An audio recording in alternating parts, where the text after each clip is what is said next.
Kapolri mutasi 67 Pati dan Pamen, Kapolda Sultra dan Kapolda NTT diganti. Budi Ari datangi gedung KPK usai namanya muncul di dakwaan kasus judol. Deddy Mulyadi berapi-api lanjutkan pendidikan siswa di Barak. Mantan penggugat ijazah Jokowi, Zainal Mustafa, ditahan polisi. Sri Mulyani tegaskan efisiensi anggaran berlanjut di APBN 2026. Pemakaman suami Najwa Shihab di TPU Jeruk Purut diiringi hujan deras. Bersama saya, Muhammad Soekardi. Inilah berita-berita headline iNews ID hari ini. Kapolri Jenderal Listio Sigit Prabowo melakukan rotasi, mutasi, dan promosi sejumlah perwira tinggi dan perwira menengah Polri. Sebanyak 67 personil akan mengemban tugas baru.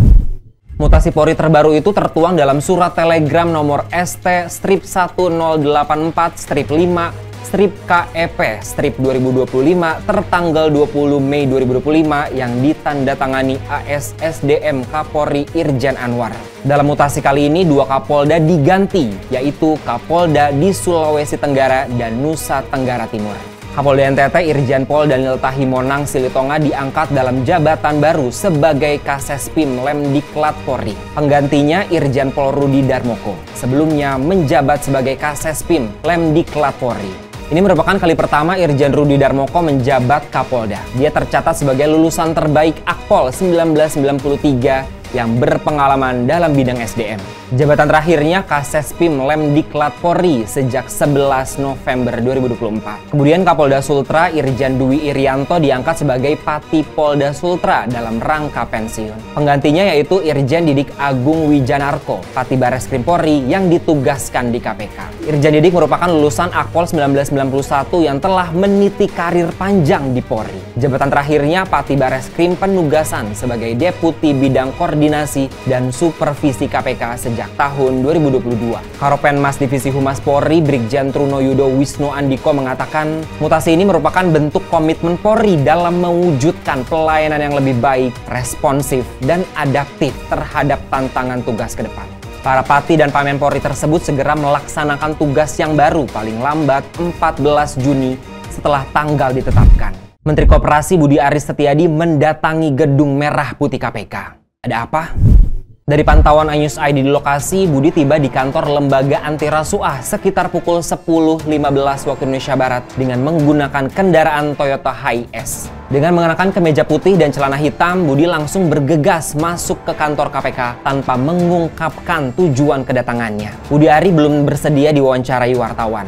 Juru bicara KPK Budi Prasetyo mengungkapkan pihaknya akan menggelar audiensi dengan kementerian yang dipimpin Budi. Pertemuan itu akan membahas berbagai upaya pencegahan korupsi. Sementara itu Kapolri Jenderal Listio Sigit Prabowo pada Selasa kemarin mengatakan akan memanggil Budi Aris Setiadi terkait kasus judol. Hal ini mengingat nama Budi Ari muncul dalam dakwaan Jaksa Penuntut Umum di persidangan perkara judi online di Pengadilan Negeri Jakarta Selatan. Kapolri menyampaikan pemanggilan itu tentunya harus berdasarkan petunjuk dari hakim yang memimpin sidang kasus judol tersebut. Pada dasarnya penyidik sudah pernah memeriksa Ketua Umum Projo tersebut dalam rangka meminta keterangan terkait kasus judol. Namun tak menutup kemungkinan untuk pemeriksaan ulang. Gubernur Jawa Barat Deddy Mulyadi secara berapi-api menegaskan akan melanjutkan program pendidikan di barak militer bagi siswa nakal gelombang kedua. Deddy mengatakan program ini dilanjutkan setelah 273 siswa lulus gelombang pertama dari program pendidikan di barak militer Dodik Bela Negara Rindam 3 Siliwangi, Lembang, Kabupaten Bandung Barat. Dalam pidato upacara Hari Kebangkitan Nasional yang digelar di lapangan Gasibu dan halaman Gedung Sate Kota Bandung, Deddy juga menyampaikan terima kasih kepada jajaran TNI dan pihak-pihak yang telah mendukung program pembinaan karakter dan bela negara bagi generasi muda Jawa Barat. Meski mendapatkan banyak kritikan termasuk soal anggaran untuk pelaksanaan, Deddy meyakini seiring berjalannya waktu program tersebut berjalan baik. Dia optimistis program ini dapat mendidik anak-anak menjadi lebih baik.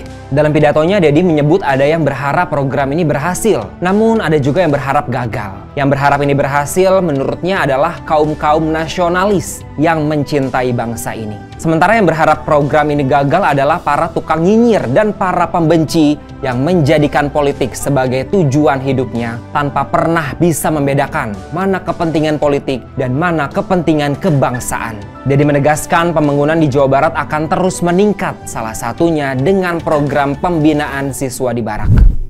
Pengacara Zainal Mustafa, mantan penggugat ijazah Jokowi yang menjadi tersangka pemalsuan dokumen, ditahan polisi di Polres Sukoharjo. Zainal disebut menggunakan nomor induk mahasiswa dan transkrip nilai milik mahasiswa bernama Anton Wijanarko dari Universitas Muhammadiyah Surakarta saat mendaftar kuliah di Universitas Surakarta. NIM bernomor C100010099 tersebut seharusnya terdaftar atas nama Anton, namun digunakan Zainal untuk memperoleh gelar sarjana hukum. Kapolres Sukoharjo AKBP Anggaito Hadi Prabowo mengatakan Zainal Mustafa terseret dalam kasus dugaan pemalsuan dokumen setelah dilaporkan Asri Purwanti sesama pengacara pada 16 Oktober 2023. Proses hukum sempat tertunda karena Zainal saat itu maju sebagai caleg di Pileg 2024. Setelah pemilu usai, penyidikan kembali dilanjutkan. Penyidik kemudian memeriksa saksi-saksi serta ahli pendidikan tinggi. Berdasarkan bukti dan keterangan tersebut, pada 18 April 2025, Zainal resmi ditetapkan sebagai tersangka. Sebelum ditetapkan sebagai tersangka, penyidik Polres Sukoharjo telah mengamankan sejumlah barang bukti. Setelah tersangka resmi ditahan di Polres Sukoharjo, penyidik akan melengkapi berkas untuk diajukan ke Kejaksaan Negeri Sukoharjo. Secara terpisah, Asri Purwanti mengaku sudah menerima informasi atas penahanan Zainal Mustafa dan memberikan apresiasi kepada polisi. Menurutnya, penahanan Zainal atas kasus pemalsuan dokumen sudah sesuai prosedur. Menteri Keuangan Sri Mulyani Indrawati menegaskan komitmen pemerintah untuk melanjutkan strategi efisiensi anggaran hingga tahun 2026. Sri Mulyani mengatakan hal itu sesuai dengan arahan Presiden Prabowo Subianto soal efisiensi anggaran. Sri Mulyani menambahkan langkah-langkah efisiensi ini akan dirancang berdasarkan 8 program prioritas yang tertuang dalam Asta Cita Presiden Prabowo Subianto. Program-program tersebut akan dioptimalkan melalui berbagai inisiatif yang dikembangkan oleh kementerian dan lembaga di bawah arahan langsung dari Kepala Negara. Sri Mulyani menjelaskan kebijakan efisiensi anggaran yang telah diterapkan sebelumnya akan menjadi pertimbangan utama dalam penyusunan anggaran pendapatan dan belanja negara 2026. Pemerintah akan terus memantau berbagai upaya efisiensi yang telah dilakukan. Hasil evaluasi tersebut akan menjadi dasar penting dalam menyusun pagu anggaran untuk tahun anggaran 2026. Sri Mulyani menambahkan proses evaluasi terhadap kinerja kementerian dan lembaga masih berjalan dan diperkirakan akan selesai dalam sekitar 2 bulan ke depan. Suami Najwa Shihab, Ibrahim Syarif Assegaf, dimakamkan di TPU Jeruk Purut, Jakarta Selatan. Hujan deras mengiringi prosesi pemakaman. Pantauan iNews ID, hujan mulai mengguyur area makam sekitar pukul 9 waktu Indonesia Barat. Sementara itu rombongan jenazah baru tiba pukul 10.15 dari rumah duka menggunakan ambulans. Tak berselang lama tampak Quraisy Shihab hadir di tengah guyuran hujan untuk ikut menguburkan sang menantu. Di tengah para pelayat terlihat juga mantan Gubernur DKI Jakarta Anies Baswedan. Dia ikut mengiringi pemakaman almarhum Ibrahim menggunakan jaket warna gelap lengkap dengan penutup kepala. Saat berjalan menuju makam, Anies sempat tersenyum ke arah awak media yang hadir. Terlihat juga kehadiran aktor dan seniman Sujiwo Tejo. Dia datang menggunakan payung dan langsung mendekat ke arah makam. Ibrahim Syarif Assegaf meninggal dunia di usia 54 tahun pada Selasa kemarin pukul 14.29 waktu Indonesia Barat di Rumah Sakit Pusat Otak Nasional Jakarta. Suami Najwa Shihab itu tutup usia setelah mengalami pecah pembuluh darah di otak yang mengakibatkan serangan stroke. Almarhum juga diketahui memiliki riwayat penyakit diabetes tipe 1. Demikianlah berita-berita headline iNews ID hari ini.